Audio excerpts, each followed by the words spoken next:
Hi, this is Chris Foreman from Madness, and you're listening to the Stateside Madness podcast. Hi there, folks out there.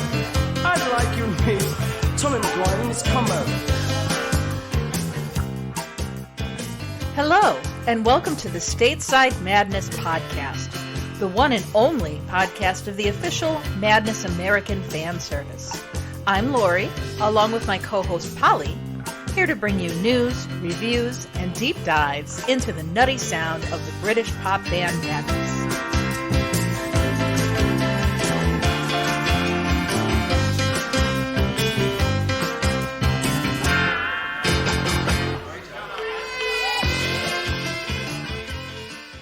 Welcome back to the Stateside Madness podcast. I'm Lori. And I'm Polly.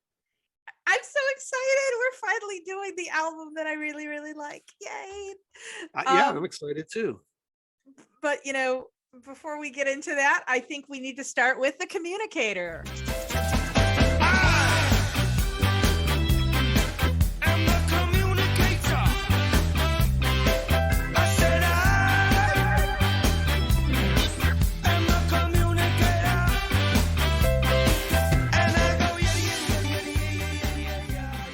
So first up on the communicator, really good news, especially to fans in the United States.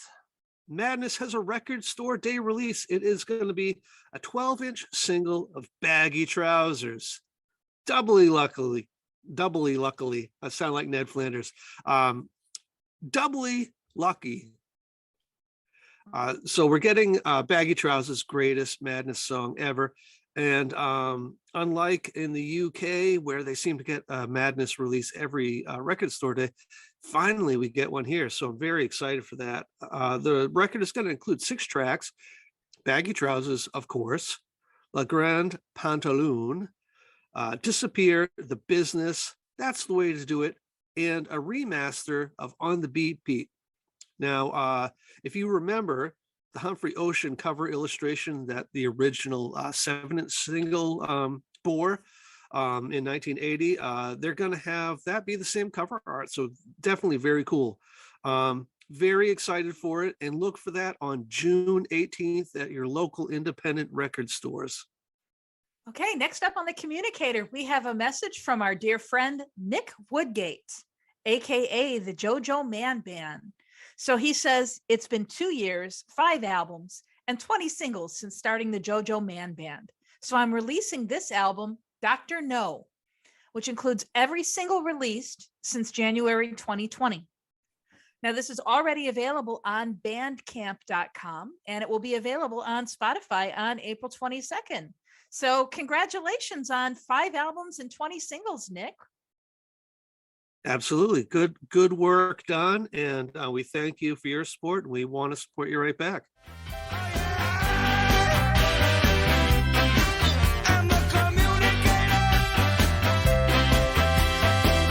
Let me tell you how I feel.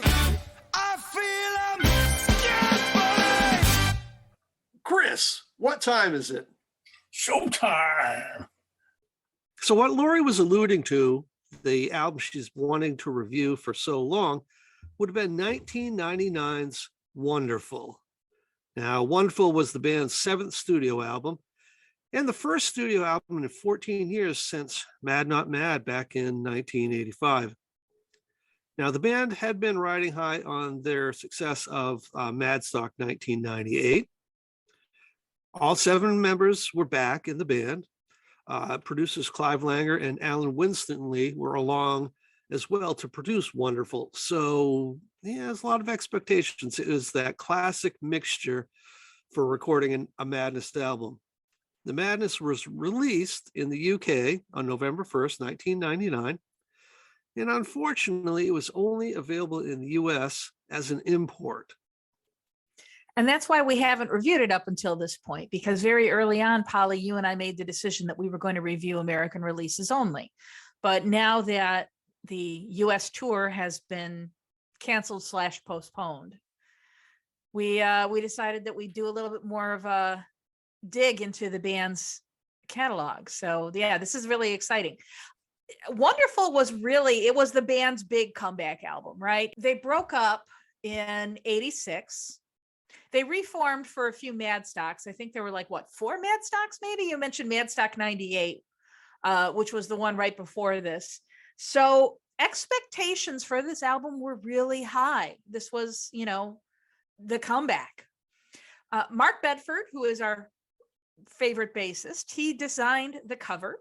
I don't know where the cover photograph was taken. It looks like it's in a tube station somewhere, but I don't know where. I don't suppose you know, Polly. No, the London tube stations are divided, into ones that are a little closer to the ground. You take maybe an elevator or steps down. This one was one of the deeper ones, it would appear, because I think they're on an escalator. So that usually signifies ones that go down multiple stories. And, there's what I could guess. There's probably 80 of them. So I'm not even going to venture which one it might have been. All right. Well, maybe somebody out there knows where the photograph was taken. If so, tweet us or hit us on Facebook and let us know, because I'm dying to know where it was taken. Now, the album title Wonderful was taken from the song You're Wonderful by Carl. And that's kind of ironic because You're Wonderful didn't actually make the album. It ended up being a B-side to one of the singles, Johnny the Horse. Now, by all accounts, especially according to the John Reed biography of the band, it sounds like the selection process for what songs would be included got really heated, and there was actually quite a bit of fighting. Some of the songs had been played prior to the album. Some of them had been played at some of the Mad Stock shows. It was very, very heated and some hard feelings, I think, when some songs got left off.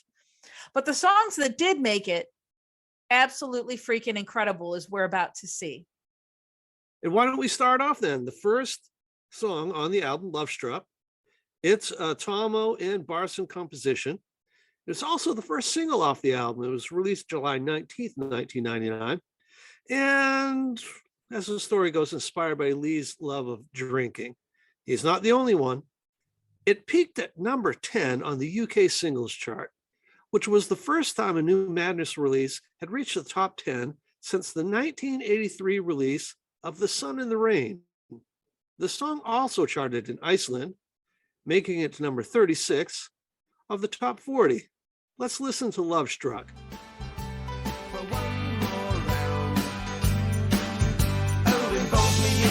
Sick of rocking my foundation. I pickle my relations. Put me on probation. Oh, I'll take you down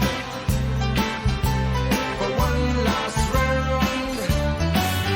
Oh, love struck, I've fallen for a lamppost, giving her my utmost, spilling out my deepest feelings. Love struck, I've fallen for a lamppost, giving her my utmost, spilling out my deepest feelings. Now all I want to do is snuggle up to you, a nightcap in the early morning dew.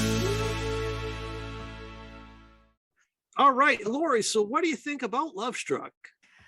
Oh, holy cow. What a great way to open their comeback album, right? It just opens up with this strong Mike Barson piano, da-da-da-da, and then staggering home. It just hits you over the head. So good. This is everything that we love about Madness. It's a catchy tune. It doesn't take itself too seriously. The video is hysterical. Yeah, we're off to a fantastic start. What do you think of Love Struck? Well, I'd agree with everything you said right there. If you can imagine getting Wonderful, putting it on your turntable, or at that point could have been a CD player, and being like, oh my God, do these guys have it anymore? And hearing Love Struck, I think you'd be drawn right back in, be very, very happy. It's a wonderful composition. It's right up there as one of my favorite Madness songs, and why wouldn't it be? And a huge crowd pleaser to hear that played live.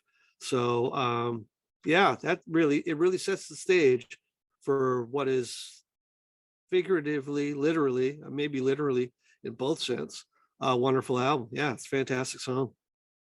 Okay. Well, so next up we have a song written by Carl Smith called Johnny the Horse. Now, we have talked about this one a little bit. It was the second single off of the album. It was released in October of 1999. It peaked at number 44 in the UK singles chart.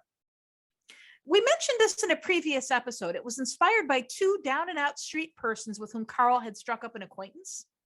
And one of them was murdered in an abandoned building. And the other was just completely distraught and, they kicked him to death or something to that effect. Hence the opening line, Johnny the Horse was kicked to death. He died for entertainment. Carl said, I was moved to write about this to the point there are so many who disappear onto the streets, forgotten or ignored. So, do you remember his name? In fact, I do. Johnny the horse was kicked to death. He died for entertainment. Would you believe he came out well? He had a bright inquiring mind. His family knew that he'd go far if he applied his time. But he started out standing on corners and talking out loud. Too loud. You see, he couldn't believe in himself or the world or anything he heard. It seems a million years ago that he left his life behind. Polly, tell us what you think of Johnny the Horse. Well, I love the song. It's very endearing. As for people who are familiar with me saying, it's got all the qualities I like in it. Very strong melody, very, very much so. All the elements of a great Madness song, very upbeat, moderate to fast tempo. It's fantastic. Very hooky as far as the song goes. The chorus, definitely a bit of a sing-along chorus, and the do, which I didn't do very well. But, that sort of element, a few nonsense words, a sort of staccato, sort of repetition thing really adds a lot to a chorus like that. And it's very lively, very energetic. I think it's a fantastic song.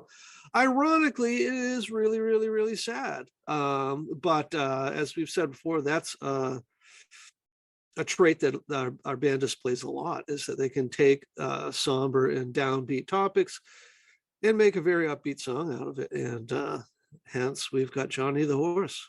Yeah. Oh, I love this one as well. I absolutely love this one. It's kind of a drinking song, isn't it? Maybe a little bit to me. For me, many, many, many songs are, but no, yeah, Polly, I was going to that. say for you, everything is a drinking song. But no, I really, really enjoy this one. It's one of my favorite Madness videos. I know we talked about this during our episode where we counted down our fan favorite videos. There's actually, if you look very closely in the video, I don't know if we talked about this. Lee has a black eye in the video. And apparently the night before they shot the video, Lee and Carl got into a fist fight. So things were still kind of tense. This wasn't all sunshine and roses with the band. There was still some tension going on there. And yet they created this wonderful, wonderful art out of it. Last thing I'll say about the song is they had to release a different version of the song for BBC Radio because they wouldn't start the song off with Johnny the Horse was kicked to death. So then there was another version that they released that began Johnny the Horse, he passed this way, because I guess it was a little less offensive for radio listeners. Peculiar. All right. A song that's going to be familiar to all our listeners, I would hope to everybody else, regardless of if you're a listener or not, but it is another Suggs and Smash composition. It is The Communicator. Unconditional love, nothing but reconciliation. Standing now only for the Madness Nation. Gotta get a stellar ticket for the Grand Slam station. All aboard for the Madness Nation. I am the communicator. I said I am the communicator.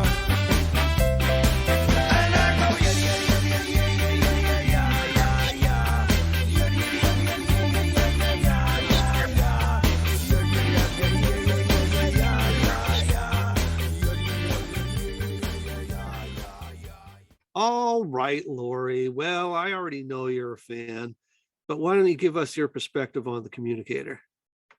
Oh, it's just such a fun song. And it's got the back and forth between Carl and Suggs, which I love. I love it when the boys trade off lines like that. It's very kind of up tempo, uplifting. It's got a couple of, I guess, bumper sticker platitudes, right? Today is a gift. That's why we call it the present. But it's just such a fun song. And I cannot help but smile every time I hear it. Well, how about you, Polly? Well, I love it for pretty much about the same reasons. But they draw in so many, wouldn't necessarily say elements, but almost like riffs and things like that, almost as an homage to quite a few different people.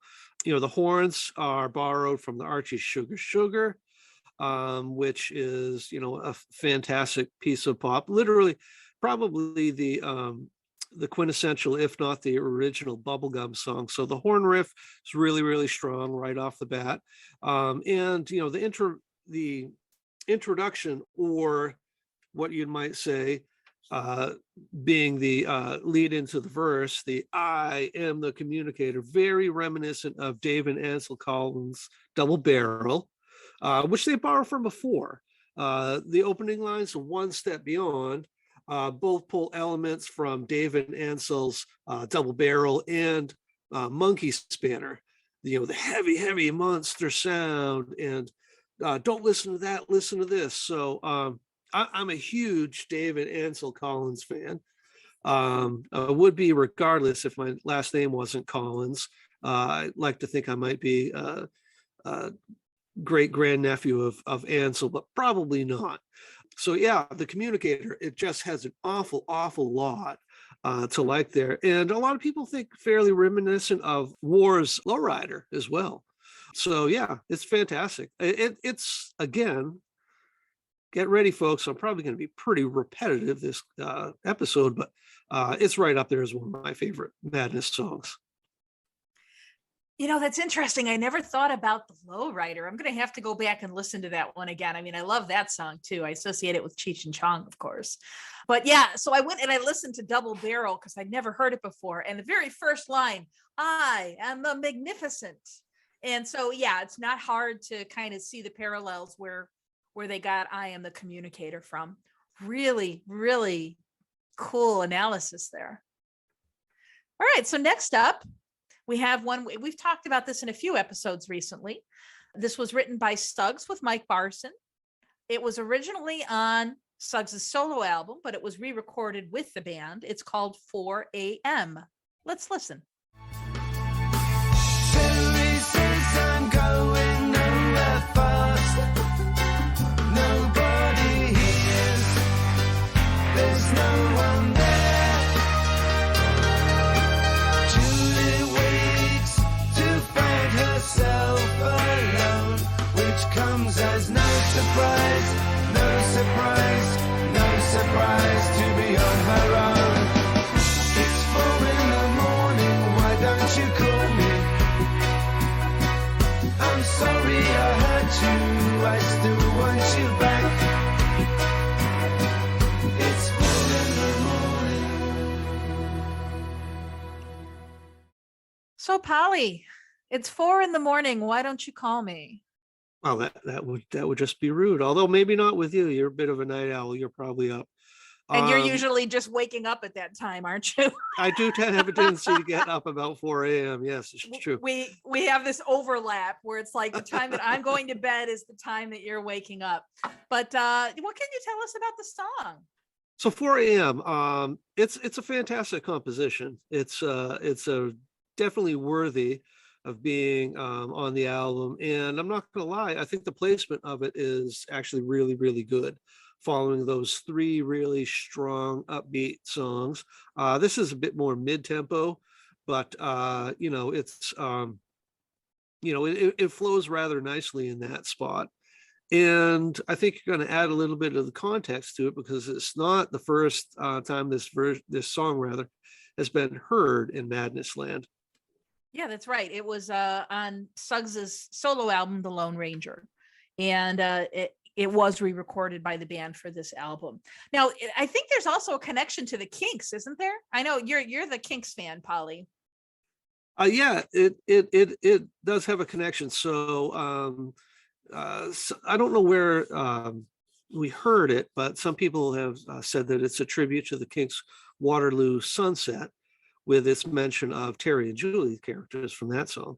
So can't go wrong with that. We know that there's both a connection between the Kinks and Madness because of Madness being fans, but in turn, the Kinks really did have an awful lot of respect for Madness, and Dave Davies in particular. So, so there you go. What comes around goes around.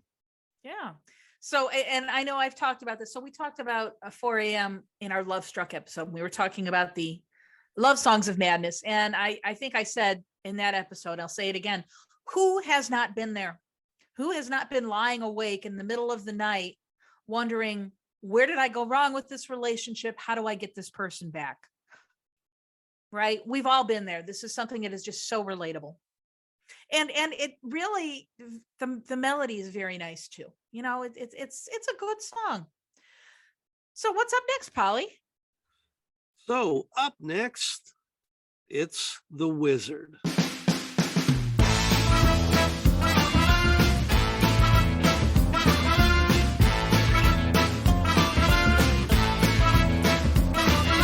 I can read what's going through your mind. I can see what you hide in your eyes. Yes, I'm gonna put a spell on you, just to see exactly what you'll do. I'm a wizard, and there's magic in the air. I'm a sinner, and my friends should best beware. There's magic everywhere. All right, Lori, what's your take on The Wizard? Well, you know, it's goofy. It reminds me of like an old 60s sitcom, like maybe like I Dream of Jeannie kind of theme song, you know?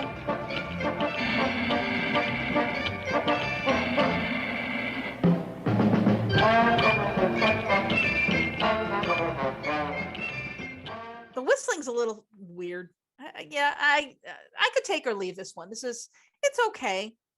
It's not as strong as some of the other ones on the album. What do you think of this one, Polly? I'm all right with it. Yeah, I think I would probably parallel what you had said there. It's, you know, it's them being goofy, bringing the nuttiness back. I remember getting the album and wondering, oh my God, could they have covered T-Rex's The Wizard? And I was hugely disappointed because I should have known when it was such a short song. You know, it's funny you mentioned that you kind of wished it was a cover of the T-Rex, because when I saw the title Wonderful, I kind of wished that there had been a cover of the Adam Ant song Wonderful. That would have been really nice. But yeah, no, it's a fantastic you know, example of, you know, kind of what the boy's personality is. But so far as like a song that you're going to pop on all the time and listen to over and over, yeah, probably not so much. And as we mentioned in previous episodes, this song was done as a cover by Right Said Fred, who have kind of found themselves in a little bit of hot water recently. They've made some very unfortunate statements. We'll just leave it at that. All right, next up, another favorite here at Stateside Madness. It's Drip Fed Fred. Let's listen. We want Freddie for a leader. Freddie is a man of class. We want Freddie for a leader. All stand and raise your champagne. Gentlemen and assassins and ladies of the night, I call upon you this evening in the hope of shedding some light. I can't go into detail or finger unfounded fools, but there are some here amongst us that are not playing to the rules. I've rounded up the lowlife and local CID, offered a free massage or else the third degree. There is no simple solution in this life we lead, so make things easy for yourself till the baronage could see. We were ready for our leader. Polly, talk to me. What do you think of Drip Fed Fred? Well, we've talked about this a great deal, as we have probably quite a few songs on this album. I would love this song just based off the idea that they brought Ian Dury in. You know, he was quite ill at that point. It was a strong sign of respect on their part and the fulfillment of many of the band members, maybe might even say all of theirs, dream of performing with him. So there's a lot right there to like. And this actually was the very last song that Ian Dury would record before he died in March of 2000. Yeah, that it was.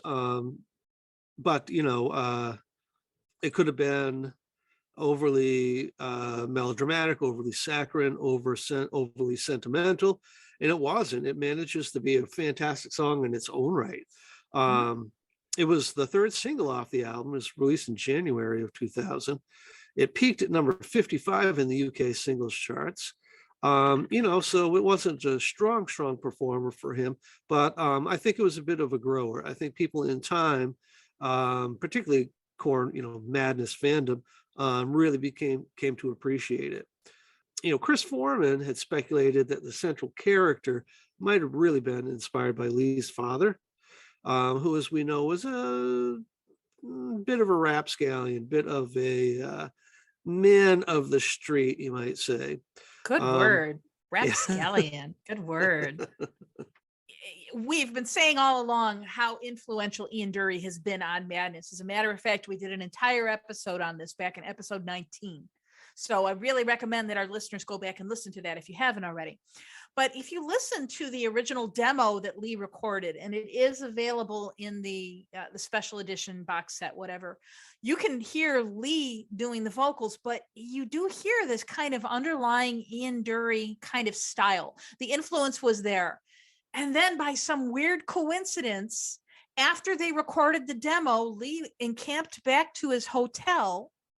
And who should be in the lobby of the hotel holding court with a swarm of people around him, hanging on every word he was saying, but Ian Dury? I mean, if that's not fate, I don't know what is. Ian takes a look at Tomo and says, "What the fuck are you doing here?" And next thing you know, they're in the recording studio together. I mean, that is so serendipitous. And the result is absolutely fabulous. And there's so many Ian Dury influences in the song. I mean, even the slide whistle. I mean, that was something we heard a lot in the Blockheads. Fantastic song. Up next, we've got a Barson composition. It's Going to the Top.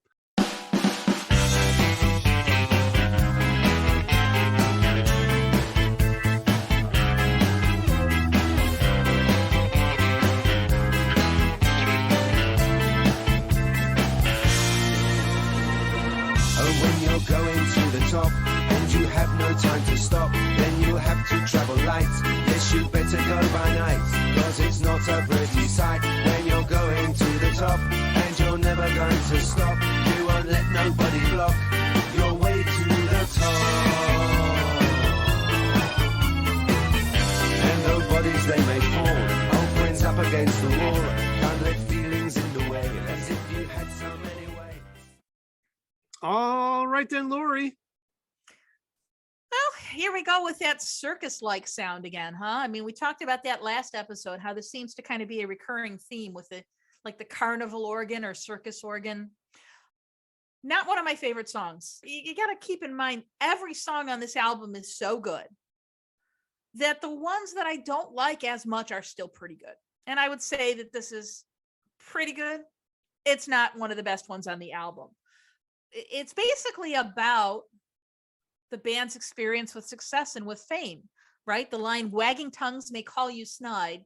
You may not know who's on your side when you're going to the top," right? Like, you got to watch out. People are going to stab you in the back. What do you think of Going to the Top? Yeah, well, you're not going to get a lot of disagreement with me here. I think what you said about there not really being a bad song on the album, is true. It doesn't mean there's not a weak spot. And this might be it for the whole album. If it was on a weaker album, I'd say it'd be very forgettable. Like a rising tide lifts all boats. This song's probably quite familiar to a lot of people because of how strong of an album Wonderful is. So, people get it out, they listen to it. And if they're listening to it, they're going to hear it going to the top. So, it may grow on a lot of people too. For that reason, it might get listened to a lot. But yeah, for me, not super strong. All right. Next up, Elysium. It was written by Lee and Woody. Let's listen.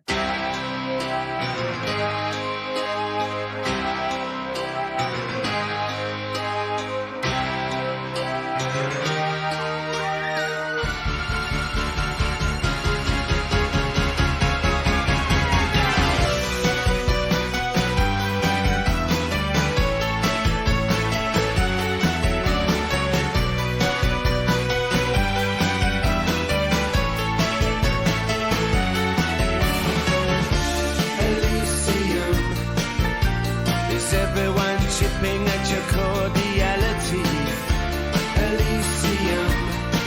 You stand icebound to the wind, a casualty, Elysium. Is everyone nagging at your reason to believe, Elysium? You stare down from a mound with such hostility. Okay, Polly, tell us your thoughts, please. Elysium. Well, I do like the song. It's a very strong song, as does happen the few times that Woody and Tomo do get together. They do tend to write some pretty decent stuff. It's a poignant song, which is not necessarily something that works for me every time. I like the madcap craziness, and I like it in big doses too. And this song doesn't really deliver that. But melodically, I think it's a fantastic song. Not necessarily my thing, but a very, very, very strong effort on their part. What about you, Lori? I like it. If you listen very closely to the lyrics, it's clearly about manic depression. Elysium in Greek mythology it's like the land of milk and honey, right? I mean, it's like a paradise. And it's really almost kind of ironic, this song being called that, because it's an unattainable state for somebody that suffers from depression. That you're always trying to find it, but it's never really there. The lyrics really kind of point to that. And I think it's very, very beautiful. There's one part at the very end. I think it might be Lee, because it sounds kind of like Lee, where he's saying, "It's okay, I don't mind." And that part hits me. I don't really know why that part just really touches me. So I like this one. It's as you said, it's not typical for the band necessarily. It's a lot more electronic and like maybe more like the Mad Not Mad era, but I think it's a decent song. Okay, next up we have Saturday Night, Sunday Morning, which was written by our friend Suggs.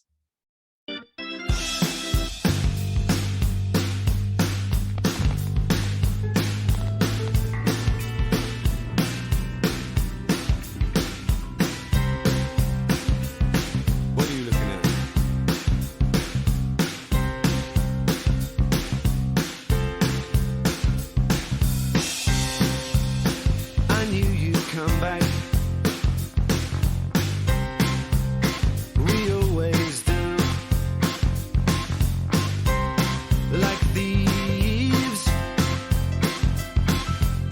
returning to the scene of the crime. But if they tell you everything has changed, just everything, oh, everything has changed, just everything. It's not Saturday night. Sunday morning, there was something else I meant to say. It's not Saturday night, Sunday morning. All right, so actually this song, Polly, was premiered at Madstock 3 in 1996. So some Madness fans might have known this song before it appeared on the album. What do you think of Saturday Night, Sunday Morning, Polly? I like it a great deal, actually. Yeah, I think it's very representative of what Suggs does when he writes solo. I think it's definitely got a bit of a nostalgic throwback sound to it. Thematically, I think it's exactly what we would expect out of Suggs. So yeah, I tend to like this song a great deal. What about you? Well, it does really have this kind of mid 60s Motown rhythm, doesn't it? The interplay between, I think, Mike's piano, Betters's bass, really, really strong. It's got a nice groove to it. It's catchy. I know I say that a lot, but it really is. It's a decent jam. So I like this one. Okay, next up, Polly, here's one that we've talked about before. It's a song called If I Didn't Care. And it was a cover of the Ink Spots song from 1939. Before we listen to the Madness version, let's listen a bit to the original by the Ink Spots.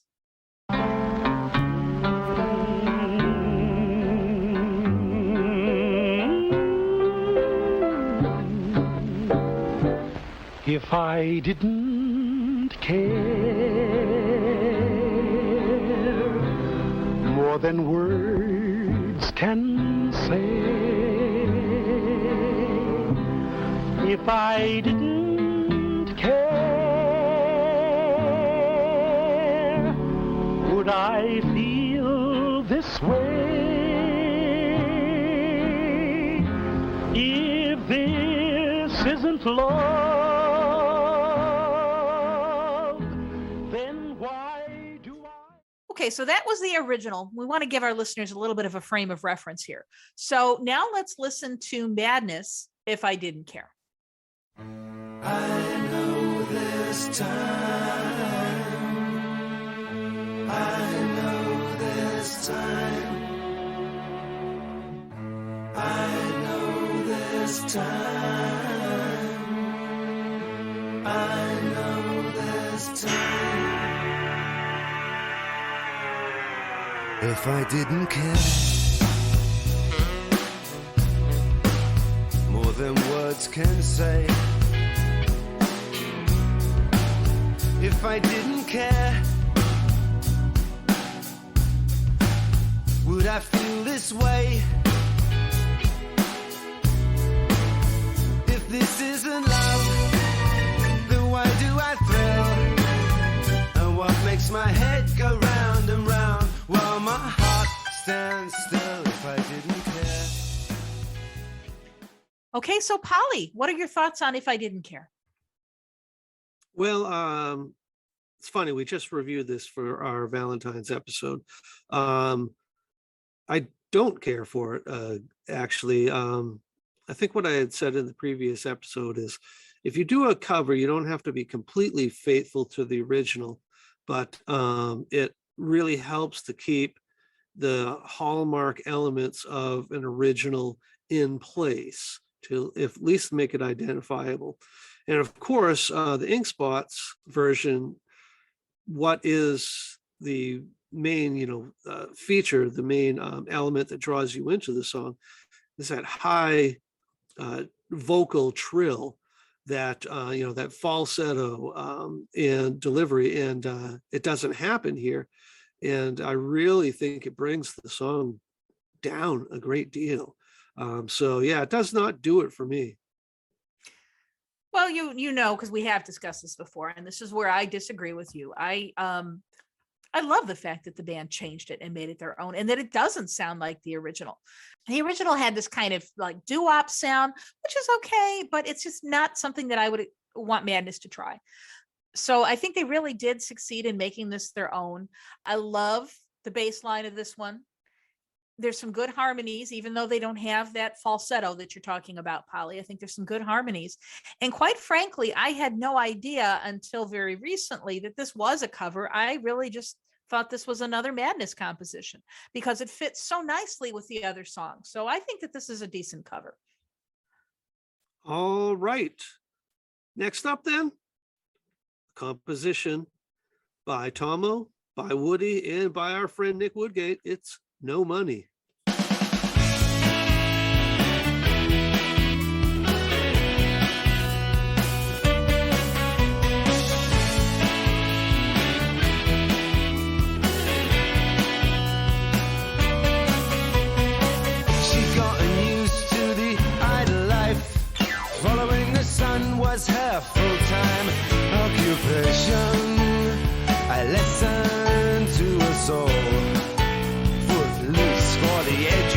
nation. Oh, but look at her now, foxtrotting the globe with her head in the cloud.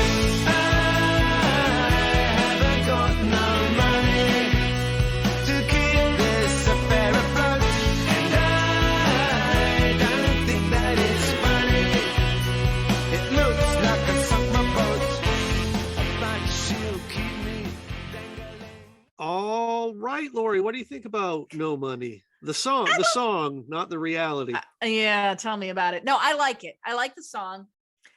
It kind of paints a bit of a picture, right? We have, this girl who's just kind of, into fancy things and money and stuff. And, the guy in the relationship is just kind of, well, I haven't got no money to keep this affair afloat. And I think I sunk my boat.